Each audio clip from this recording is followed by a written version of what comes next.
We are in the cinder block office yet again, but the thing that's really special that's happening is that Marion and Jason, instead of being in New York and Abu Dhabi, are in the office with us. Woohoo! Yeah, so they're all within tickling distance, and we never get to do this, so it's really, really exciting. If you're listening to these in order, you'll know that we did it 2 other times. But you might not. I'm sure people listen to this randomly. They're not very chronological. But welcome. Hi, everybody. Hey. Hi. All right. So I'm Kathleen Volkmiller. I run the graduate program in publishing here at Drexel. And I write memoir and creative nonfiction of all sorts. And Marion Wren is here. Woo! Marion Wren, sitting to your right across the desk. Almost too far to tickle, but we can fix that We can problem reach. momentarily. I direct the writing program at NYU in Abu Dhabi, and I am here for the summer. And I'm so glad to be in your cinder block blue office. And to my far right is Amber. Hi, Amber. And she's our production assistant. And next to Amber is Cherie. Hi, I'm Cherie, and I'm the co-op for DPG and PBQ, which is more familiar. And I'm a student here at Drexel studying things. And to my right is... I am Jason Schneiderman. I teach things at the Borough of Manhattan Community College, where I am an associate professor. And I am so excited to be in Philadelphia. And with us is also Tim Fitz. I'm Tim Fitz, and I teach here at Drexel, and I have a couple of short story collections. One will be out soon. One is Hypothermia with Mad Hat Press, and the second is forthcoming with the Xavier Review Press. And the title of that is Go Home and Cry for Yourselves. Sitting across from me is Kathleen. Hey, Tim. Can you tell me again, Go Home and Cry for Yourselves? Where is that from? The Xavier Review Press in New Orleans. Yeah. Mm-hmm. And what's the title, though, the phrase? Oh, Go Home and Cry for Yourselves. I know, but isn't it something? That's the title from when Christ is carrying the cross to Golgotha, and there's a group of women who are paid to wail for the people who are going to be crucified. And he tells them to go home and cry for yourselves. And Right. I love that line. That is a great line. It doesn't sound very Jesus-like, though. No, it's really fantastic. It sounds like a mad giving tree. Yeah. You know? That's not. We try to reward our listeners. That is loyal Right. listeners. Wow, yeah, I love it. And you know what's funny? I couldn't remember if it was the Bible or not Joyce Carol Oates, but Flannery O'Connor. Flannery O'Connor. Everything that right That's is Flannery O'Connor. Go home and cry for Or the yourself. Bible. Man is hard to find. Right. That was the argument against. So there were a couple of titles that were being thrown about. And so that was the one strike against it. It sounded too Flannery O'Connor. Can you really interesting. sound to Flannery O'Connor? I mean, isn't Can Flannery one? O'Connor Yeah. kind of like a touchstone we aspire to? Yeah. That's a great Well, number. I'm so happy for you. Thank you. Yeah. Okay, so we're going to start today by looking at 2 poems by one poet. Her name is Wendy Cannella.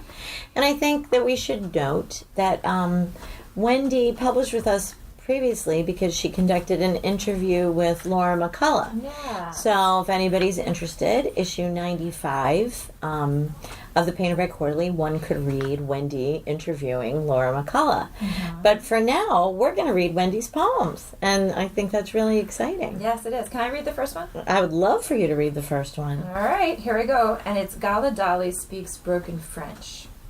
And do we need to say who Gala Dali is up front? She was the wife of Salvador Dali, and she left Paul Eluard to be with Dali in a kind of like weird, surrealist incestuousness. Right, and she's what's her nationality? What was she? She was Russian. She's Russian. So imagine a Russian woman speaking broken French. But really, you're going to hear an American woman with a Jersey accent trying to speak as if I am Gala Dali speaking broken French. Oh, can I go off on a tangent already? I think so, yeah. Just for a second, so that I cannot do it after we read the poem. Do you think that artists and writers are still fornicating and having salons and, you know what I mean? God, this I one's hope with, so. is there enough of that still I hope happening? So. If not, they should. You know, it makes me like Yeah. jealous for a time when everybody was just kind of running around in hallways stripping.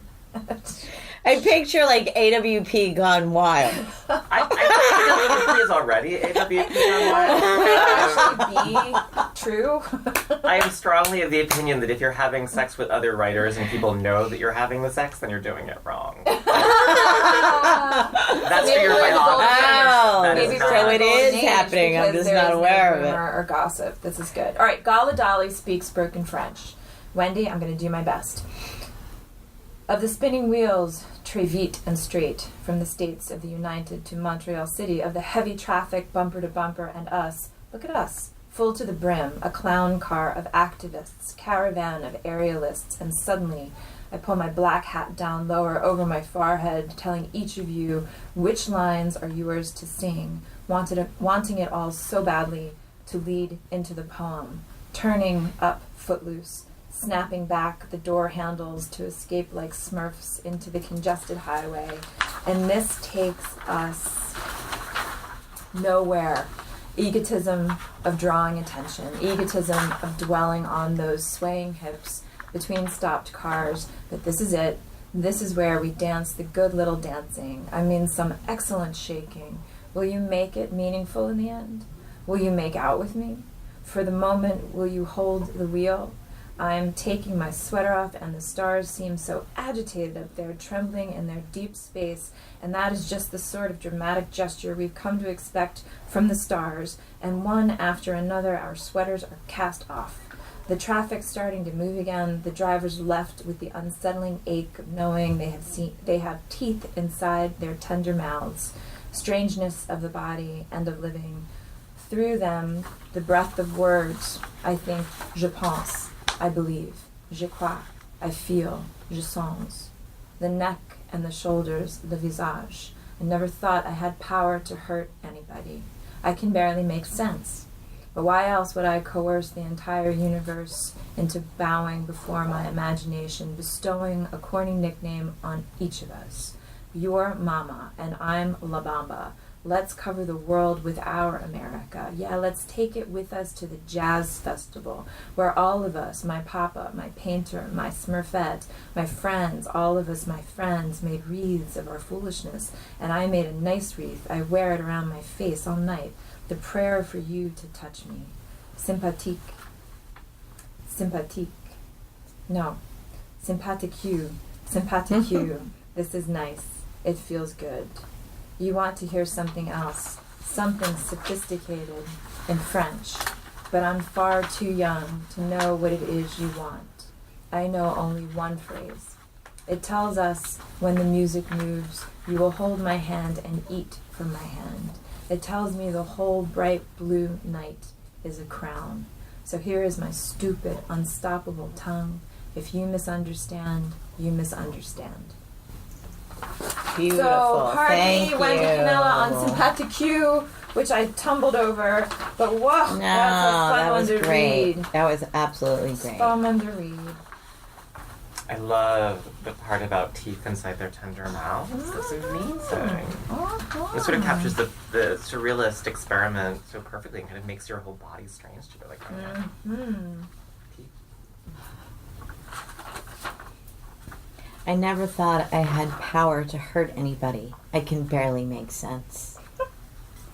Love it. And then the next, why else would I coerce the entire universe? Right? Like the sort of the balance of that line, like in your mouth and on the page is kind of nice. Okay, so I was reading it and loving it, but lost myself in it a little bit. Mhm. What the what? What happened here? What happened? Well, what happened was in this poem.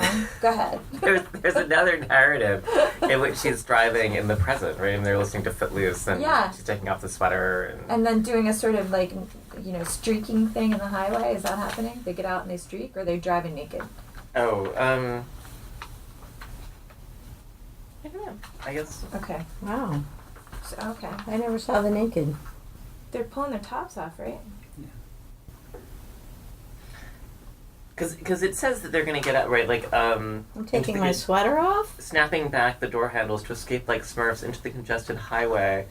But then later, for the moment, will you hold the wheel? I'm taking my sweater off. Yeah. Okay. So it seems like they're fantasizing about getting out of the car and dancing, but they don't. Okay, so I had it that they like stop the car, dance, listening to Footloose, get out and dance naked, but maybe that's not what happens. It's a good. I like I that. don't think so. That's not what happens? Well, our sweaters are cast off, so All right. to me that implies there's something under a sweater. All right. Right. I guess so. Technically. I think there would be more Mm-hmm. nakedness if they were naked. There would be more. Mm-hmm. I don't quite get the way that the persona of Gala Dali is being blended with the persona of the person in the car, but I like it. Yeah. It doesn't bother me. Right? Sort of the, Well, I the think movement it's back and like forth. we're talking about a Russian woman who is displaced and now with this wild artist, Right. That's what I saw as the connection. She feels like out of place, but I'm supposed to be having these wild Right. times and I don't even make any sense. And I'm speaking broken French and you know what I mean? Yeah. But I'm going to have this wild artist time. Yeah, because we're a Russian artist and a Spanish artist living in France and then going to the States. Right. And, yeah, like we're like in so many degrees of linguistic separation. Right. The thing I like is that this person doesn't take themselves so seriously. They're aware of the foolishness of the Yeah. whole thing. Yeah. Yeah. So they don't think they're anything special. They're just out and sort of celebrating being young and crazy and stupid. I love if you misunderstand, you misunderstand. Mhm. Yeah, it's such a Mhm. beautiful Great way to end ending. it. Yeah. Mhm. Misunderstand, misunderstand. Will you make it meaningful in the end? Will you make out with me? I love that turn. Mhm. It's like windshield wipers, right? Meaningful. Make out. The wreath, the prayer for you to touch me. Mm. Really, really lovely. Sure, you want to jump in?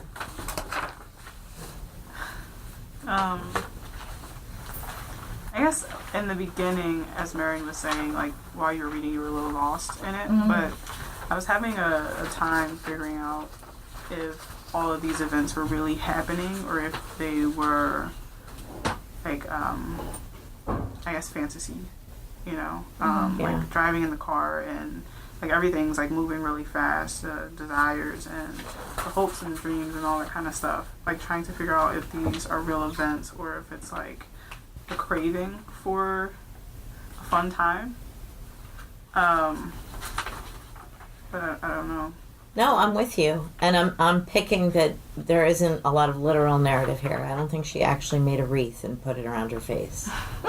You know what I mean? I think that They were surrealists. I wouldn't be surprised. I mean, he painted with his mustache and yeah. Well, There's a lot of, I just don't mean. I cubic- think for the I here, it's metaphorical. And she's trying to behave the way she thinks she should behave.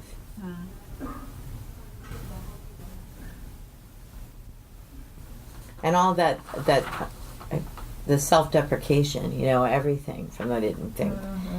I think is, I don't know, that might be too harsh, self-deprecation, but I don't know, like Tim said, making fun of herself as she does it. The humility is great. Yeah, it's that time in your life where everything's just sort of exploding and you've got all that young energy and you're free, you're out, you're with your friends and it's all kind of crazy and stupid.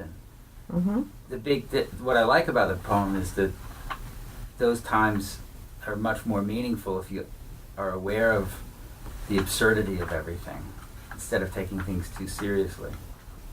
So I like it. I like the.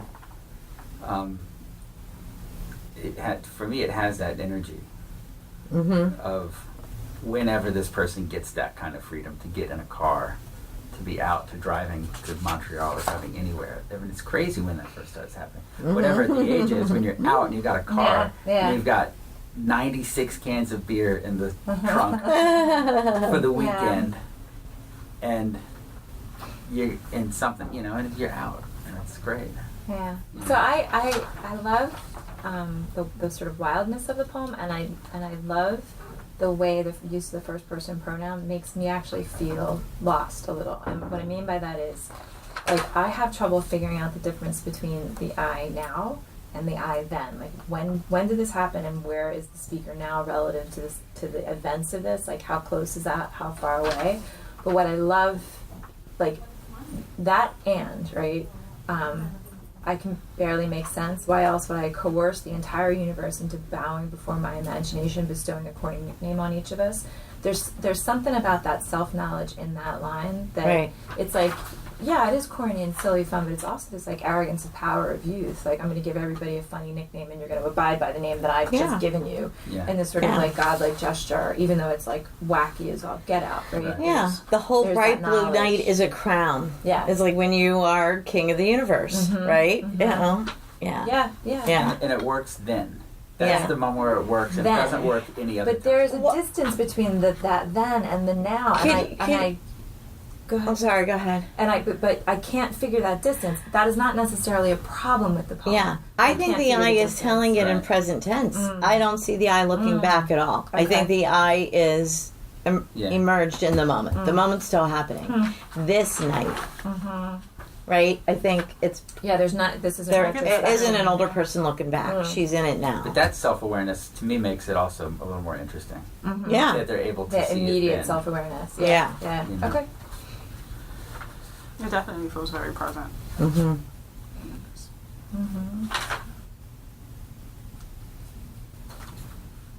I think we're already ready to vote. I think so. Yeah?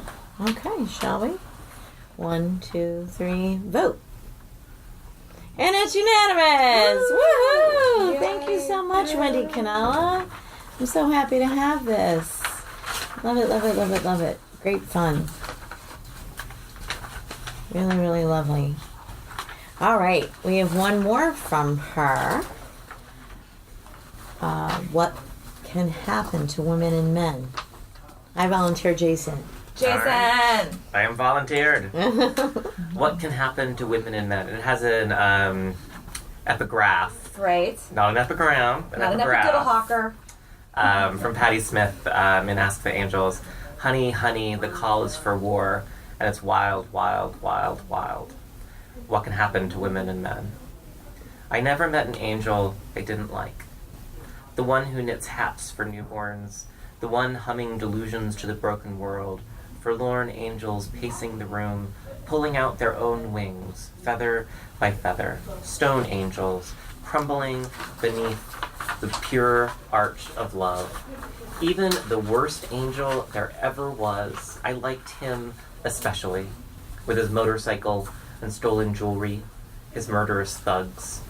I rode with him down the fiery path, never asking for more than the opposite of what we had, the good reasons and the master plan, which he failed to fully envision. Once, he gave me Patti Smith and Lou Reed as examples of what can happen to women and men who believe deeply in upheaval, transcendence, a new form. He made me think I even liked the idea of betrayal, and for a while, I sang those kinds of songs. Nice.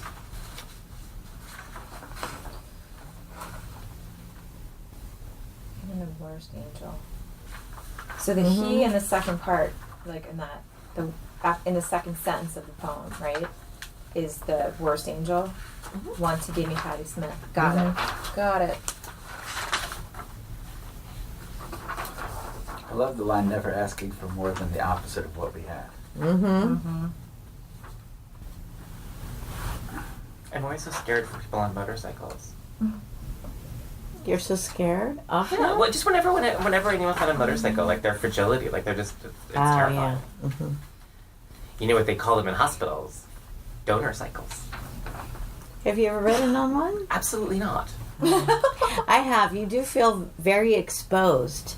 It's strange how people in other cars at red lights blatantly stare at you.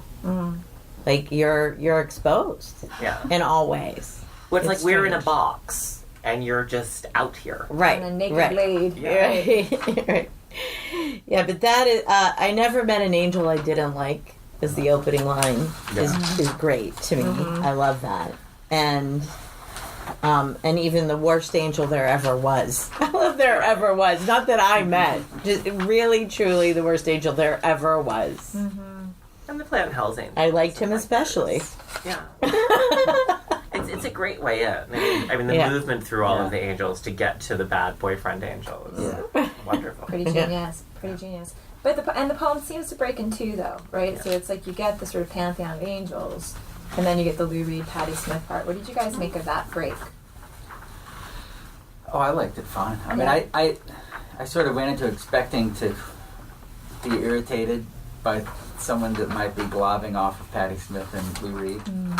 But, which is fine. I think if you're going to put it out there up front, you should expect to get people with that sort of wall. But I really liked the way they were handled. I love that how that incorporated the title back in. Yeah. He gave me Lou Reed, and Patti Smith and Lou Reed as examples of what can happen. Right. Yeah. Yeah. And also, I mean, that whole, I had to read Holly Woodlawn's autobiography for an academic project I'm working on. And they were just terribly behaved. I mean, all of those people in that kind of circle, and, Patti Smith's memoir is wonderful. And I mean, her devotion to Mapplethorpe is great. But, like, that whole circle of the Velvet Underground and Warhol, I mean, they're just terrible to each other. I mean, there's so much cruelty. And there's so much beauty. And I love that line that I even liked the idea of betrayal. And for a while I sang those kinds of songs that one can kind of get seduced Yeah. by the work that comes out of a kind of inhospitality. Yeah. But that one ultimately has to live a life. I mean, one ultimately has to return to a place that's nurturing.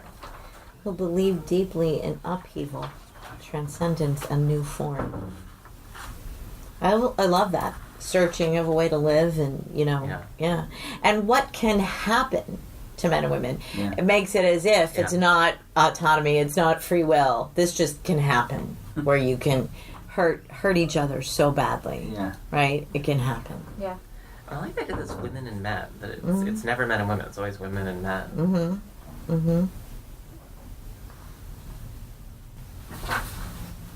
You know what's so funny? I think we could already vote. Yeah. Yeah, we probably can. Yeah. All right. Yeah, Okay. I missed my own wild-eyed look. I'm like, well, what else is there to What say? else is there to say? Yeah, okay, 1, 2, 3, vote. And we're sold. 2 for 2. Wendy Cannella, thank you so much. Unanimous number 2. We need a sound effect. So for unanimity. happy. I know we've talked to Joe about champagne corks. And then, No, they should just be actual champagne, don't you think? Mimosas for morning times, and then I could be drinking at nighttime. It's perfect. Yeah. Actual Okay. champagne. It creates an incentive for anonymity. with that. Exactly. Or unanimity. Yeah. Oh, dear. Yeah. So happy. Thank you so much. And we've got one more from Jana-Lee Germaine, and it's Yeah. called Nightmare. Somebody who wants to Nobody wants it, I will. Go for it. do it. Okay. Jana-Lee Germaine, Nightmare. My son wakes to creaks and thumps like boots on his bedroom floor. They are here for him. They've found his room. The demon with the hedge clippers who stands against the wall, or the man with the muddy shovel waiting to tangle him in sheets and bury him, still breathing, out in the yard. Night moves around his room, grinning. What he fears is pain he cannot handle. Us, dead in the other room. And hands, not those attached to wrists, but the kind that finger creep along the floor. He kicks the covers back, brushes past the thumbs, the clippers, the raised shovel. He's down the hall to our bedroom where we are still alive. When he says, crawling between us, I needed to know you were okay, I kiss his head, and the dark sits like a stone on my tongue. What can I say to him tonight? These things are real, but not here. My own dreamer sits sniggering on my shoulders, elbows digging into my skull. Yikes, that poem. I got arm Yikes, hairs. that poem. I read it like so many times now, and I got arm hairs. Yikes. Ooh, I think the hand not attached to wrist, but the kind that finger creep along the floor. I just finger creep. Like, Yeah, I just that's- love that. that's- as a The woman. disembodied Like, hand. Yeah, that creepy disembodied hand. Oh, yeah. I love that. I needed to know you were okay. Mm-hmm. Right? That, Mm-hmm. Yeah. Brushes past the thumbs, the clippers, the raised shovel. Mm-hmm. So they're still in the room for him, right? Mm-hmm. My own dreamer sits sniggering on my shoulders, elbows digging into my skull. Yikes. Yeah. Yikes. That, I mean, you always like to talk about like the surprise of that. Like I thought it was just going to be this comforting mom, you know, Yeah. struggling with the inability to stop the son's nightmares. Mm-hmm. But that There she last is. image, holy smokes. Yeah. I would love to hear what everybody's thinking about this, but it is reminding me of how much fun it was to put together the monsters issue and why we were after that. The sort of, you know, the figure of the monstrous is sort of unruly and excessive and right sort of beyond the sort of borders of the conventional in some ways. And I think that's a great description of how this ending works, like reasserting the monstrousness as being in the very, you know, benevolent maternal figure. Sure. Right? Yeesh. These things Yeesh. are real. Oh, boo. These things These are things real. are real, right? You'll be okay. But not here. Run! Tonight we're okay. It's true. I mean, Right? The uses of like enchantment. those are tough questions when your kids ask if these things are real, and Yeah. and most of them are. I mean, we've got an alarm system, so Yeah. people don't break in and rape you. Yeah. You know, it's Good Yeah. night, honey. I mean, You won't get stolen know in the a few night, people honey. from Philly. A good friend of mine woke up in the middle of the night with a man standing over him. Oh, And my God. he bought these crazy dogs. I could never figure out why he had these crazy dogs. They're Yeah. absolutely vicious. And then he told me that story, and I thought, oh, okay. Oh, my That's God. it for the rest of your life, Yeah. man. I mean- oh my God, it's everybody's terror. Wake up and somebody's there. You got to sugarcoat it, but you Yeah. also don't want to tell them that everything's fine all the time. You have to Mm-hmm. just Right. process. Mm-hmm. And in Florida, you know, you ask if there are any monsters. There's coyotes Yeah. ripping Yeah. house dogs. Sure. The man with the everywhere, muddy there's shovel waiting to alligators. tangle Yeah. him in sheets. There's But so I many love muddy that shuttles in it's Florida. like my own dreamer sits sniggering on my shoulders, but that's almost like a confession of her own, like, madness, right? And so Yeah. it is like, yes, bad things are real, and we can all agree on that, but there's something about this, like, you know, what's that picture of like the woman sort of like The reclined? Dreamer.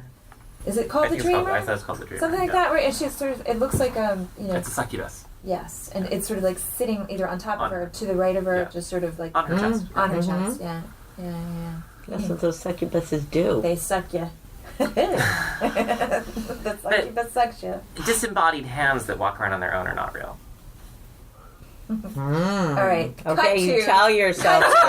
Jason Schneiderman's I don't know. Airbnb future. Yeah. Sorry. I mean, Well, I really love- everything isn't real, but there are muddy shovels and demons with hedge clippers. Well, the emotion is real. Fear of danger is real. Danger is real. Yeah, people These who will images, harm you are real. Yeah. The images are doing the work of conveying it, right? Yeesh.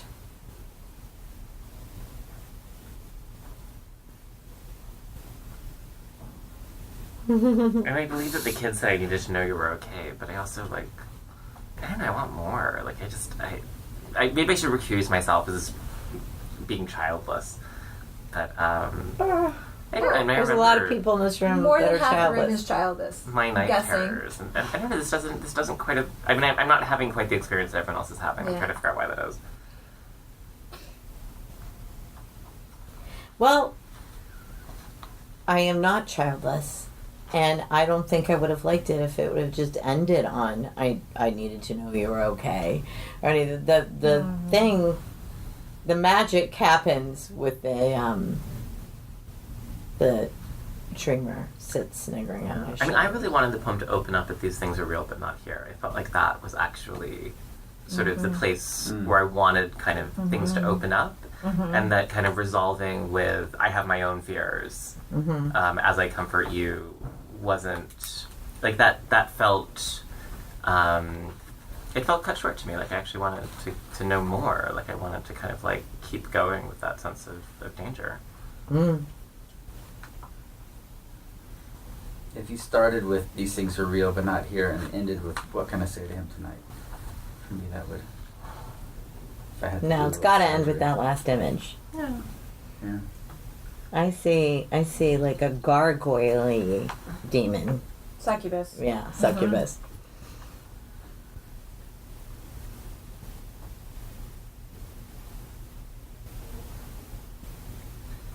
So, listeners, the silence is because we're reading it again.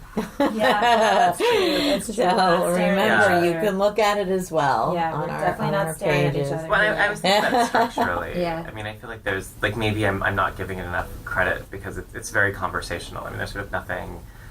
Like the syntax feels very conversational. The line breaks are all with the syntax. There's sort of a very straightforward progression.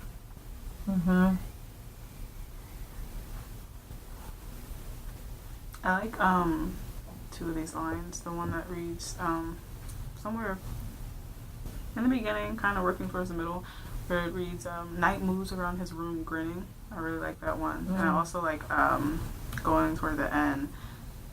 In the dark sits like a stone on my tongue. I really like that one. Just wanted to point those out. Yeah, and I think that also calls it like the places I didn't like were things like what he fears is pain he cannot handle. I mean, that just seemed a little overinterpreted. Like that, like he doesn't know that. Like as long as it's kind of his perspective, like he's not. I can't handle that one. Like that's not. I mean, the kid's fear is beautifully evoked, but then when it's summarized or analyzed, like it felt weaker to me. But, I mean, isn't that the whole thing? My son wakes to creaks and thumps. And if we wanted to get really little, he kicks the covers back. She's not in the room and doesn't see that. She is telling us his story. Yeah. Right? And then it becomes hers in that very last moment. But prior to that, it's his story. She, he cannot handle us dead in the other room. And that's why he comes down to see if they're okay, right? And she only knows that because he says, I needed to see you were okay. That would be his worst pain. Well, maybe that's precisely the nightmare, right? Right. And this goes, Jason, I'm thinking about the sort of child-free comment. Like, to me, the poem is like this crushing empathy experienced by the mother with her own succubus gargoyle on her head, grinding its elbows into her head because she's imagining her son's imagination of pain that he can't handle. That would break my heart. I could breathe with that kind of empathy, right? Right. Strangling me. So I think that's the nightmare. That's the part of the poem, though, and maybe the main part of the poem that I don't really believe is that.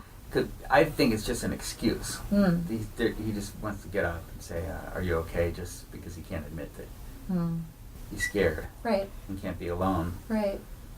And the scary part for me is the thing you're supposed to say to kids when they ask you, "Are monsters real?" or like, and you have to. That's a big question because if you say no, they're not real. Right.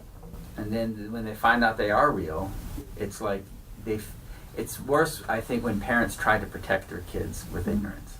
You tell them, "Oh, this can't happen, that can't happen," and then they find out the truth, and then they don't understand what to believe. Does that make sense? Yeah, that does make sense. But I am going to disagree with the first part of what you said. I mean, fear of abandonment is the number one fear. A child losing their parent is your number one fear. I think kids would rather die than lose their parent. I don't think that that's crazy to say, or wrong, or that he's making an excuse. I needed to check that you're okay. Thinking your parents are dead and you're alone now is worse than a man hitting you in the head with a shovel. I mean, I think that's kind of like a truth. Well, and it's also That how we do you know. weigh the possible with the probable, or how do you weigh I mean, I was reading something in the Times about people who go to their first spin class and then they get this thing where their muscles die, and yeah, it can happen. The chances of it happening to you are very, very, very small. So I'm so never going to go to a spin class. It's muscles die. vanishingly small. I mean, But she loves But spin. I do and I always spin. Yeah. I do I have a spin feeling all of the like time. I'm a slacker loser because I've never gone. well, if you right? go to a spin class, don't overdo it. But now I don't want to die. You in my gotta muscles. try it. Well, but that's the point. Is like if I tell you that Look, would Soul Cycle be as big as it is if people were dying up in there? but we No. can outsize. You know that's how the it's going to end. improbable. You know, all right, dear listeners, if I die at Soul Cycle, it's been Maybe that's why predicted it's Soul Right. Recycle. Yeah. I mean, I actually thought that it was about passing on night terror. That That's- her yeah. night terrors are now being inherited Yeah, by the sun. absolutely. That, Sure. like this Yeah. is there's a kind of familial implication. Yeah. Mm-hmm. Even as she comforts. I'm with you. There's a sort of like the center of gravity shifts in the poem. Like you think you're in the center of gravity of this young child's nightmare, and then it shifts by the end, and you're in the mother's mind. I mean, that's pretty transparent, but it's almost like that's precisely the thing that's been given to him is this fear, right there. And I guess that's where I kind of wanted the Yeah. opening. Yeah. I think like that quick ending also speaks to the fact that a lot of people like kind of disregard like nightmares and stuff like that as something that's really childish. Like, oh, you know, that like don't Right. be like simple, don't be childish, you know, it's just a nightmare, blah. But then like night terrors are really real, so then it shows us that like the mother is still having like these experiences herself. So Right. that was really interesting. I feel like there's like it's like almost like a lack of comfort. Like the kid has the nightmare and can be comforted by his mother, but like when you get older, you still have the same nightmares as you did when you were a child. But now you just have to sit there and deal with it. Like you just kind of have to take it. And that's kind of like the feeling I really get from the end. Is like that was the thing that really hit me. Is like, oh, it's still there. You Yeah. just learned how Yeah. to just sit there with it. Yeah. Amber, that connects, I think, to what Kathy was saying too. It's sort of like the voice of the poem is the mother speaking for the child. So it's the mother doing the work of imagining the child's nightmare from the start, right? Right. So it's like, and that's what you have to do. Like you just quote have to deal with it, like you said, like your own fears plus Yeah. this imagined. And the turn is right there Yeah. in the line that you picked out. I Yeah. kiss his head, and the dark sits like a stone on my tongue. Yeah. Like there's nothing Because to she say. can do this mothering. She's, you know what I mean? Outside, she's comforting. But inside, Succubus. right. Yeah. The dark is scaring the hell out of her, too. Yeah. She doesn't have words. Okay. Shall we? Yes. I Make a show. 1, 2, 3, 4. Ah. And it's in. Woohoo! Thank you, Jana-Lee Germaine, for nightmares. Thank you for scaring the nightmares. shit out of us perpetually. Yeah. Yeah, but for real. Yeah. Thank you so much. Yeah, but still. And, and you know what? We shouldn't end with in a nightmare. So, does anybody have anything they'd like to share that they're digging right now? Like good things happening this week? Reading good things, listening to good things, watching good things. I would like to share two things. Oh, yay! Tim One Fitz. thing I really like right now is Rosie's Fruit Stand in Glassboro, New Jersey, who are selling amazing peaches. It's a peach year. Oh. Peach year doesn't happen every year. Oh. They have peaches every year, but not good peaches every year. This year is a good peach year, and I got a box for $22, about 30 pounds of peaches. The other thing I like. Are you making liquor out of them? No, not with the peaches. I'm looking forward to apple He cider. makes a lot of liquor. I just, not peaches. Are you but, making jam? You got to do something. You've I'm got just that eating many. them as fast as I can. You're just Nice. eating them. I'm just Wow. throwing them You are a down. peach aficionado. 5 at each meal. Nice. And the other thing that I like is introducing the B-52s album, Planet Claire, to my children. Yeah. Wow. That's awesome. Yeah. Not once they got big Mm-hmm. with Love Shack and other stuff. Yeah. That's grand. But the old stuff, I- where they got the Yeah. hair. I would like everybody to start paying attention to this. This is a truth I've known for years. You've witnessed this. Nobody goes out on the dance floor until B-52s, come on. It's like permission. And what song is it, everybody? Shall we say it together? Love Shack. If you are ever anywhere and you want the people to begin the dancing, put on the Love Shack. They were the first band I didn't know how to listen to. I mean, I remember seeing them on Saturday Night Live when they were doing Cosmic Thing, and I was like, what? Why are they screaming? Like, don't they know? Like, what is happening? Like, why are they just screaming? Yeah. And then I learned how to listen to them, and I got it. And it's not an everyday thing, but And pretty close. it's so good for weddings. And other times you want it. You guys know it too, don't you, youngins? What? Love Shack. Yeah. Yeah. And what's the song where I'm going to the country, gonna eat a lot of peaches? Oh, that's the President of the United States of America. Yeah. That's peaches. Yeah. We're listening. That's the chorus. They just keep We're saying, go to listening eat to a a lot song. of Everybody peaches. can Google or go on YouTube for Legal Tender. The song about them making fake money in the basement. That's the song we're listening to right now. Okay. Yeah.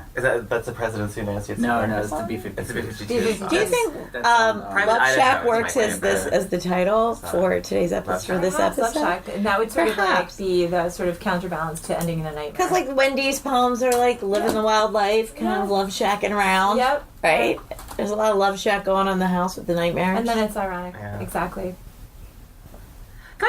This has just been bothering me, and I have nowhere else to put it. and our podcast. On our is the podcast, place. I am so angry that British tabloids showed pictures of the new Doctor Who naked. That they actually went through films she had been in and found nude frames and published them in the press just to my God. humiliate. Would it be so inappropriate for us to link to those images? I suppose. Yes, it would Okay, be. I we mean, won't. one, we that's don't what wanna Tumblr's keep for, right? I mean, if you perpetuating want it. to But look now at I'm naked curious. picture, if you want, Well, if you you can want to go find look on like, your the own. film Because I'm a stuff. perv. We also didn't show the giraffe Right. porn. We're not That's sharing right, this. the giraffe porn. Oh, God. Right. No. But, okay, but so tell us why that's offensive. Because if it's part of his like career, Her. No, it's her. It's a her. Yeah. That shows you how much Right, you've been because paying the new attention. Doctor Who is a woman for the first time. It's a woman. This has been coming for like since 1981 when Tom Baker left the show and I said, "I'm thought sure it that was whoever gonna takes be- my role, whoever he or she may be, is going to do a great job because he's been in the role for so long." So I mean, since Right. 1981, there's been speculation about a female Doctor Who, and now that it's finally happening, the British tabloids went through her film career, found nude scenes, Okay. and I am just, Yeah. I'm really like Yeah. that. Just seems so wrong to me. Yeah, it's I'm just angry on saddening. many levels. I was just really sad when I heard Yeah. it. Like, yeah. Well, But I that's just, what would like, happen my because first, she's a woman. First thought was that it was going to be a man, right? So I'm still suffering under those delusions because I just didn't know that they had cast a woman in that position. But I think the terms do change. If it's a female Doctor Who, and they're now just broadcasting images of her naked body, that is retrograde at best. yeah, Yeah. that's why it's sad. Yeah. Because something like that would still happen. Yeah. That's what Yeah. I'm saying. It just Yeah. saddens me. Well, and to shame an actor for having appeared nude, I mean, it's just so. How could this still be happening? I don't know. Is it shaming though, or is it just reducing her Yeah, to it's reducing her to- she equals body, right? Like, I Well, don't know if it's both. I mean, they're shaming. trying to humiliate her. Is it? I mean, Huh? or she feels proud of those roles. I mean, that's like if I don't know enough about No, it. I to mean, speak there are a with number any of female authority. companions who have. There's like a very famous picture of the companion who played Jo, whose name I'm forgetting, posed in the nude with a Dalek. Yeah. And Leela, when she was on the show, like wore next to nothing. If you want to see Agda Freeman, like in Sense8, the actress who played Martha, she's got her top off in most of the episodes of Sense8, as everybody does. Yeah. Yeah. But it was just, I mean, it's not that I'm opposed to, like, it seems to me just, if you want, go on Tumblr. That's what Tumblr's for. Well, Like, wait a don't second. do it in a What is that sort tabloid. of fan It's just- practice of fan fiction Slash right? is the Where fan you're, fiction like, where imagining people, yeah. and shipping, right, is another like version of this. But it's like that's Yeah. one thing when fans do it, but when the media is going and here's your Yeah. naked actor, Exactly. like that Absolutely. feels like Right. pornographic rather than voyeuristic pleasure. So that's my 2 cents. Anyway, No, so that's what makes it worse. Yeah. The jackassery that the media would do it. Yeah. Not just stupid people. I don't think fans are stupid people. Okay. All right, that's all. All right. So, way to bring it back down. Sorry. Right, It's TBT. my night. Love Shack.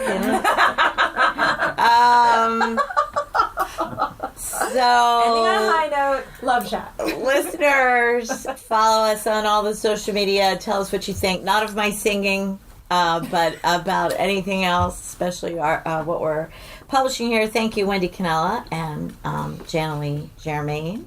And to all of you, thank you so much. And keep reading.